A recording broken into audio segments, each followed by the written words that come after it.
ආයුබෝවන් කියලා පිළිගන්නවා ඔයාලා හැමෝම. මම සාමාන්‍යයෙන් මගේ channel එකේ මේ වගේ වීඩියෝ එකක් කරන කෙනෙක් නෙවෙයි. නමුත් අද මේ විදිහට වීඩියෝ එකක් කරන්න හේතුව තමයි ඊයේ සහ පෙරේදා දිනවලදී සමාජ මාධ්‍ය ජාලය ඔස්සේ වැඩිපුරම කතා බහට ලක්වන හයසිකා ප්‍රනාන්දු නැත්නම් ටීචර් අම්මා. හරි. කවුද මේ හයසිකා ප්‍රනාන්දු කියන්නේ? ලංකාවේ ප්‍රසිද්ධ එකවර ඔන්ලයින් තාක්ෂණය ඔස්සේ ළමයි වැඩිම පිරිසකට ශිෂ්‍යත්වයේ කඩේම ජයගන්නට මඟ පෙන්වන දක්ෂ ආදරණීය ගුරුවරියක්. මම මෙහෙම කියන්න හේතුවක් ඇතිව. මොකද මගේ නිවුන් දරුවන් දෙන්නත් හයසිකා ගුරුතුමියගේ ඔන්ලයින් ශිෂ්‍යත්ව පන්තියට සහභාගී වෙනවා. ඒ වගේම ඒ හැම දේශනයකටම අපිත් සවන් දෙනවා, නරඹනවා. ඒ නිසා අපි දන්නවා ඇය කොහොමද දරුවන්ගේ ආදරය දිනාගෙන දරුවන්ගේ සිත්වලට විෂය කරුණු ඇතුල් කරන්න කියලා. ඉතින් ඔබ දන්නවා අප්‍රේල් 17 සහ 18 දිනවල පසුගිය වර ශිෂ්‍යත්ව විභාගයේ සමත් දරුවන් ඇගයීමකට ලක් කිරීම සඳහා ඇය විසින් බණ්ඩාරනායක සම්මන්ත්‍රණ ශාලාවේදී උත්සවයක් සංවිධානය කරලා පැවැත්වුවා. මේක හයසිකා ප්‍රනාන්දු YouTube channel ඔස්සේ සජීව විකාශය කළා. දැන් තමයි හොඳම හරිය. මේක නැරඹුවාට පස්සේ සමහරක් අයට ගොඩක් රිදිලා කියලයි මට නම් හිතෙන්නේ. මේ වෙනකොට සමාජ මාධ්‍ය ඔස්සේ හයසිකා ප්‍රනාන්දු ගුරුතුමියට නොයෙක් මඩ ප්‍රහාර දියත්වමින් පවතිනවා. ඒ අතරේ ඔවුන් නගන චෝදනා කීපයකට මම මේ විදිහට පිළිතුරු දෙන්නම්. අංක 1. පන්ති ගාස්තුව. ඔවුන් කියනවා පන්ති ගාස්තුව A-level කරන ළමයින්ගේ පන්ති ගාස්තුවටත් වඩා වැඩිලු. ඇය එක් විෂයකට අය කරන්න රුපියල් 1000ක් පමණයි. ඒ වගේම මාසකට දින 8ක් පන්ති පැවැත්වෙනවා. තව අමතර සම්මන්ත්‍රණ නොමිලේ පැවැත්වෙනවා. මීට වඩා අඩුවට A-level ක්ලාස් වලට යන්න පුළුවන් කියන අය ටිකක් ඔයලා බැලුවා නම් හොඳයි. A-level ක්ලාස් එක ක්ලාස් ෆී කීයක් ගන්නවද කියන එක. අංක 2. මේක උත්සවය සම්බන්ධව. උත්සවය සම්බන්ධව එක ළමයෙකුගෙන් උත්සවය සඳහා රුපියල් 4000ක මුදලක් ලබාගත් බවට චෝදනා කරනවා. මේකේ ඇත්ත මේකයි. ළමයි ආසයි බණ්ඩාරනායක සම්මන්ත්‍රණ ශාලාවට ගිහින් ලස්සන ෆොටෝ එකක් ගන්න. ඉතින් ටීචර් අවස්ථාවක් දීලා තියෙනවා කැමති ළමයින්ට රුපියල් 4000ක මුදලක් ගෙවලා ෆොටෝ එකක් ගන්න. ඒක කැමති නම් විතරයි. එහෙම නැතුව උත්සවය සඳහා කිසිම මුදලක් අය කරේ නැහැ. මොකද මම එහෙම කියන්නේ වගකීමෙන්.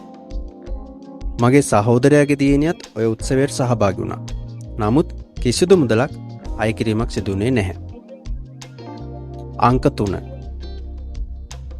උත්සවයේදී හැම දරුවෙක්ම ස්ටේජ් එකට ගෙනල්ලා සම්මාන දෙන්න තිබුණානේ කියලා තව සමහරු චෝදනා කරනවා. මේක ඉතින් පොඩි ළමයෙකුට උනත් තේරෙන ප්‍රශ්නයක්. මේ දරුවන් හැමෝම ස්ටේජ් එකට ගෙනල්ලා සම්මාන සහතික ප්‍රදානය කරා නම් මේ දවස් දෙකට අධීර 4කට මේ උත්සවය කරන්න වෙන්නේ නැහැ. අඩුම තරමේ සතියක්වත් යයි. අනික දරුව අපහසුතාවයට පත් වෙනවා. ඒ නිසා තමයි සංකේතාත්මකව දරුවෝ කිහිප දෙනෙක් ස්ටේජ් එකට අරන් සම්මාන සහතික ප්‍රදානය කරේ. අංක 4. පොලිස් ආරක්ෂාව. මේ වගේ දරුවෝ දහස් ගණනක් දෙමව්පියන් ඇතුළු විශාල පිරිසක් ගැවසෙන සහභාගී වෙන උත්සවයකට පොලිස් ආරක්ෂාව අවශ්‍ය වෙනවා.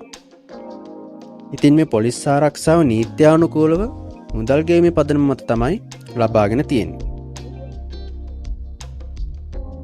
අංක 5. මේක උත්සවයට ඍජුවම අදාළ නැහැ. නමුත් ඇගේ ආචාර්ය උපාධිය ගැන සමාජ මාධ්‍යයේ මේ දවස්වල චෝදනා කරනවා. පාර්ලිමේන්තුවේ බොරුවට උපාධි තියෙනවා කියලා පස්සේ ඔප්පු කරගන්න බැරි වුණේවට මේකත් ඇඳලා තියෙනවා.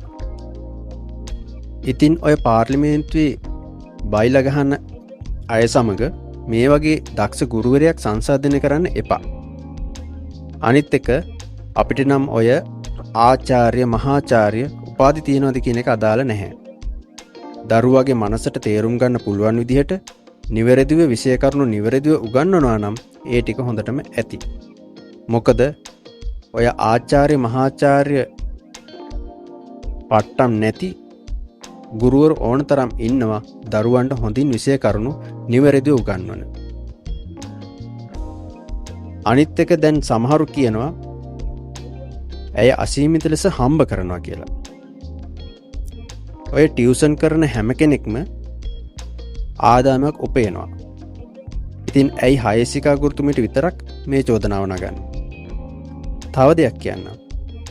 එකම පන්තියේ දෙදෙනෙක් එකම නිවසකින් පන්තියට සම්බන්ධ වෙනවා නම් ඇය දෙදෙනාගේම පන්ති ගාස්තු අය කරන්නේ නැහැ. එක් අයෙකුට පමණයි අය කරන්නේ. ඉතින් තවත් කතා මොකටද? ඔය සමාජ මාධ්‍යයේ මඩගසන කිසිම කෙනෙක් හයසිකා ගුරුතුමිය උගන්වන එකදු වීඩියෝවක්වත් නරඹලා නැතුව ඇති. නැත්නම් නරඹලා තියෙනවා. කුහකකමට තමයි මඩ ගහන්නේ. නැත්නම් කාගේ හරි කොන්ත්‍රාත් එක්කට. තවත් අය views ගන්න මොකක් හරි අල්ලලා වීඩියෝ කෑල්ලක් දානවා YouTube channel එකේ. අවසාන වශයෙන් කියන්න තියෙන්නේ සුවහසක් දරුවන්ගේ නැනනුවන පෑදූ තවදුරටත් දරුවන්ගේ නැනනුවන පාදන හයසිකා ප්‍රනාන්දු ගුරුතුමියට ටීචර් අම්මාට තව තවත් ඉදිරියට ඉගෙනීම් කටයුතු කරගෙන යන්න ශක්තිය ධෛර්යය ලැබේවා කියලා ප්‍රාර්ථනා කරනවා. වීඩියෝ එක නරඹුවාට බොහොම ස්තුතියි.